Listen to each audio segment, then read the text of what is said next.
Iran కు Israel మరోసారి warning ఇచ్చింది. ఇరాన్ కాల్పుల విరమణ ఒప్పందాన్ని ఉల్లంఘించినట్టుగా ఇజ్రాయెల్ ప్రకటించింది.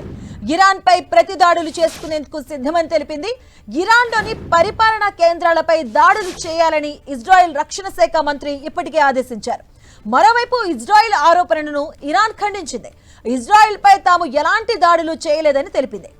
ఇరాన్ ఇజ్రాయెల్ వారికి ఎండ్ కార్డు పడిందని కొద్ది గంటల క్రితమే అమెరికా అధ్యక్షుడు ట్రంప్ ప్రకటించారు. ఇజ్రాయెల్ ఇరాన్ మధ్య సంపూర్ణ కాల్పుల విరమణకు అంగీకారం కుదిరిందని ట్రంప్ చెప్పారు. సుమారు 6 గంటల్లో సీజ్ ఫైర్ అమల్లోకి వస్తుందన్నారు. ఇక అప్పటికి ఇరాన్ ఇజ్రాయెల్ రెండు దేశాలు తమ చివరి మిషన్స్ ను పూర్తి చేశాయన్నారు.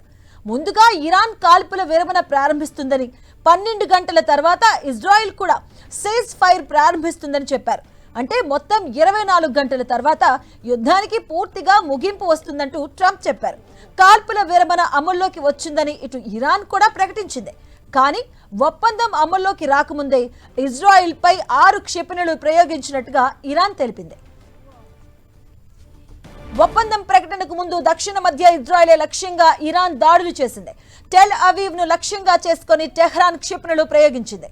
ఈ దాడుల్లో 3 ఇజ్రాయెల్ పౌరులు చనిపోయినట్లుగా ఆ దేశం ప్రకటించింది. మరికొంతమంది పరిస్థితి సీరియస్ గా ఉన్నట్లుగా తెలిపింది.